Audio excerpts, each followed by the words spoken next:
মোহাম্মদ কুদ্দুস আলী মোল্লার পুত্র মোহাম্মদ ফিরদাউস মোল্লা ৩৫০০ টাকা দেনমোহর এওয়াজে তোমাকে বিবাহের প্রস্তাব দিয়েছে। তুমি কি কবুল করিলে? বলো আলহামদুলিল্লাহ, আমি কবুল করিলাম। শুনেছেন? সাক্ষী সব শুনেছেন? সবাই শুনেছেন তো? দক্ষিণ জঙ্গলপুর নিবাসী মোহাম্মদ কুদ্দুস আলী মোল্লার পুত্র মোহাম্মদ ফেরদাউস মোল্লা নগদ ৩৫০০ টাকা দেনমোহরের পরিবর্তে তোমাকে বিবাহ করতে এসেছে। তুমি কি প্রস্তাবে কবুল? দক্ষিণ জঙ্গলপুর নিবাসী মোহাম্মদ কুদ্দুস আলী মোল্লার পুত্র মোহাম্মদ ফেরদাউস মোল্লা নগদ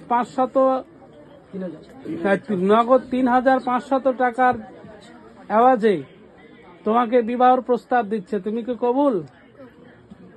শুনেছেন সবাই? আচ্ছা, দাঁড়াও।